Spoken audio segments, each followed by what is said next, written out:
नमस्कार दोस्तों, स्वागत है आपका इन्फॉर्मेशन सेंटर पर। आज मैं आपको बताती हूँ बजट 2021-22 में करदाताओं को दी गई सुविधाओं की विशेष जानकारी। केंद्रीय वित्त एवं कॉरपोरेट कार्य मंत्री श्रीमती निर्मला सीतारमण ने आज संसद में केंद्रीय बजट 2021-22 पेश करते हुए कर प्रणाली एवं बाद प्रबंधन को और भी अधिक सरल बनाने तथा प्रत्यक्ष कर प्रणाली के अनुपालन को आसान बनाने की आवश्यकता पर बल दिया। अपने बजट भाषण में वित्त मंत्री ने वरिष्ठ नागरिकों को आयकर दाखिल करने से राहत प्रदान की है। उन्होंने आयकर दाखिल करने की प्रक्रिया में लगने वाले समय में कमी लाने का जिक्र किया। वरिष्ठ नागरिकों को राहत।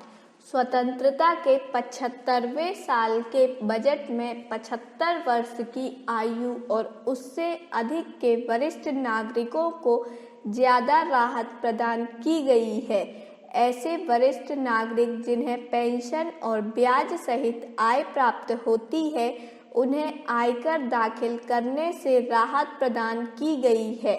उन्हें भुगतान करने वाला बैंक ही उनकी आय से आवश्यक कर की कटौती करके राशि अंतरित कर देगा। अप्रवासी भारतीयों को कर राहत और लाभांश में छूट। स्वदेश लौटने वाले अप्रवासी भारतीयों के लिए आयकर से जुड़े कठिन प्रावधानों को सरल बनाने और विदेश से उनकी सेवानिवृत्ति होने के बाद भारत लौटने पर आय से संबंधित मुद्दों को आसानी से सुलझाने के लिए सरल नियमों का प्रावधान बजट में किया गया है। इनके अनुसार TDS मुक्त लाभांश भुगतान REIT INVIT को करने का प्रस्ताव किया गया है। विदेशी पोर्टफोलियो वाले निवेशकों के लिए बजट में कम संधि दर पर लाभांश आय में कर कटौती का प्रस्ताव किया गया है। सस्ते और किराए के घर।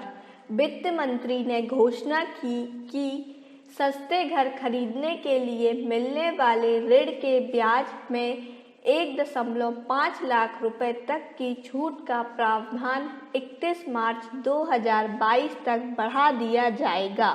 सरकार द्वारा लोगों को सस्ते घर उपलब्ध कराने के लिए विशेष जोर दिया जा रहा है। उन्होंने सस्ते घर की योजना के तहत कर छूट का दावा करने के लिए पात्रता की समय सीमा 1 वर्ष और बढ़ाकर 31 मार्च 2022 तक बढ़ा दी है। स्टार्टअप्स के लिए कर लाभ। देश में स्टार्टअप्स को बढ़ावा देने और उन्हें लाभ पहुंचाने के लिए श्रीमती सीतारमण ने स्टार्टअप्स के लिए कर छूट का दावा करने की समय सीमा 1 वर्ष या 31 मार्च 2022 तक बढ़ा दी है। इस आदेश के अनुसार स्टार्टअप्स के लिए संदर्भित कोष में निवेश की पूंजी पर नियम आधारित छूट को प्राप्त करने के लिए समय सीमा 1 वर्ष बढ़ाकर 31 मार्च 2022 तक कर दी गई है। श्रम कल्याण निधियों में नियोक्ता का अंशदान समय पर जमा करना। वित्त मंत्री ने कहा कि विभिन्न कल्याण निधियों में नियोक्ताओं का अंशदान जमा करने में हुई देरी के कारण कर्मचारियों को ब्याज आय की स्थायी हानि होती है। नियोक्ता द्वारा इन निधियों में कर्मचारी का अंशदान समय पर जमा करने के लिए वित्त मंत्री ने यह घोषणा की कि कर्मचारी का अंशदान देरी से जमा करने के बारे में नियोक्ता को कभी भी कटौती की अनुमति नहीं दी जाएगी। आयकर कार्रवाई दोबारा शुरू करने के समय में कटौती। इस वर्ष का बजट अनुपालन का भार कम करने के लिए आयकर कार्यवाही मौजूदा 6 साल से 3 साल करने के लिए समय सीमा में कटौती का प्रावधान करता है।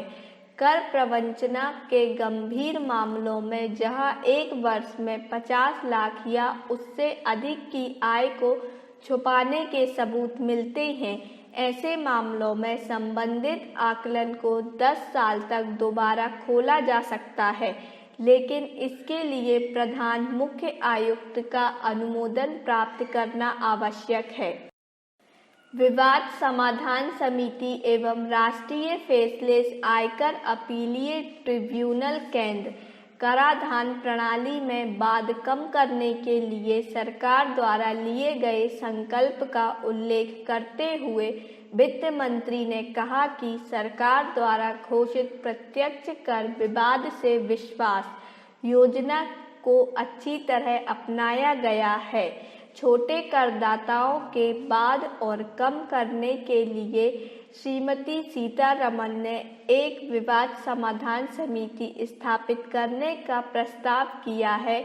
इसके अनुसार 50 लाख रुपए तक की कर योग्य आय और 10 लाख रुपए तक की विवादग्रस्त आय के साथ कोई भी व्यक्ति इस समिति में पहुंचने के लिए हकदार होगा और उसे दक्षता, पारदर्शिता तथा जवाबदेही सुनिश्चित करने के लिए समिति के सामने उपस्थित नहीं होना पड़ेगा। वित्त मंत्री ने राष्ट्रीय फेसलेस आयकर अपीलीय ट्रिब्यूनल केंद्र स्थापित करने की घोषणा की। डिजिटल लेन देन के लिए कर लेखा परीक्षा सीमा बढ़ाई गई। डिजिटल लेन देन करने को प्रोत्साहन देने और ज़्यादातर लेन देन को डिजिटल माध्यम से करने वाले व्यक्ति पर अनुपालन का भार कम करने के लिए बजट में कर लेखा परीक्षा की सीमा को बढ़ाने का प्रावधान किया गया है। इससे ऐसे व्यक्ति लाभान्वित होंगे जो 5 करोड़ रुपए से लेकर 10 करोड़ रुपए तक का 95% लेन देन डिजिटल माध्यम से करते हैं। विदेशी निवेशकों के लिए प्रोत्साहन राशि। विनिर्माण के क्षेत्र में विदेशी निवेश को आकर्षित करने के लिए बजट में निजी निधि के व्यय से जुड़ी स्थितियों, वाणिज्यिक गतिविधियों के प्रतिबंधों और विनिर्माण के सीधे निवेश से जुड़े नियमों को सरल बनाकर राहत प्रदान की गई है। आदेश के अनुसार विनिर्माण के लिए कोष इकट्ठा करने में 0 कूपन बॉन्ड शुरू किया जाएगा। बजट में कर के तौर पर एक सक्षम 0 कूपन बॉन्ड जारी करके धन जुटाने के तहत अधिसूचित बुनियादी ऋण निधि के लिए पात्र बनाने का प्रस्ताव किया गया है। अंतर्राष्ट्रीय वित्त सेवा केंद्र के लिए कर प्रोत्साहन राशि।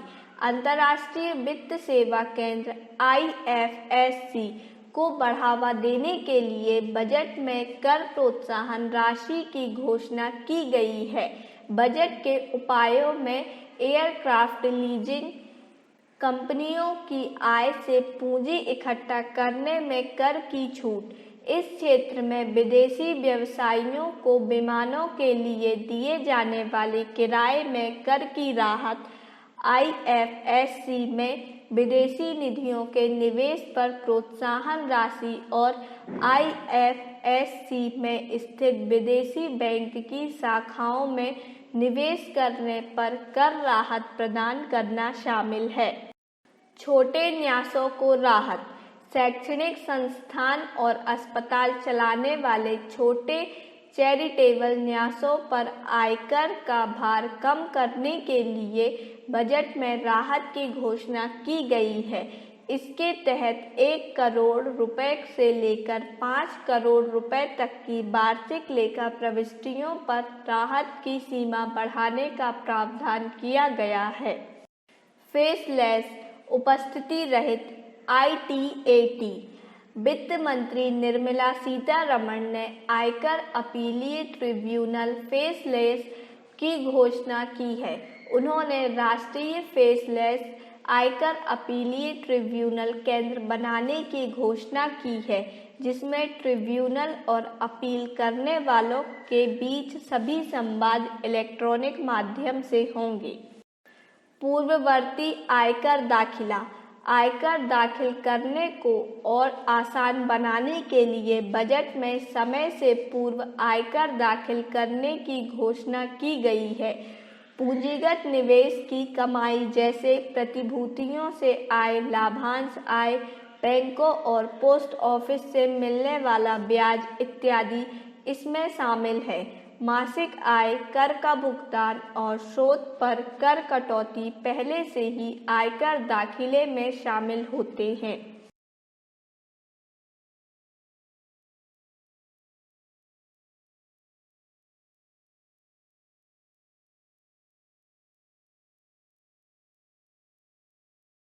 हमारे इस वीडियो को एंड तक देखने के लिए आपका बहुत बहुत धन्यवाद।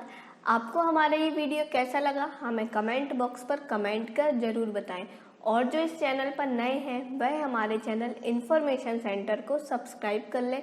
आप हमारे वीडियो को लाइक एंड शेयर ज़रूर करें। धन्यवाद।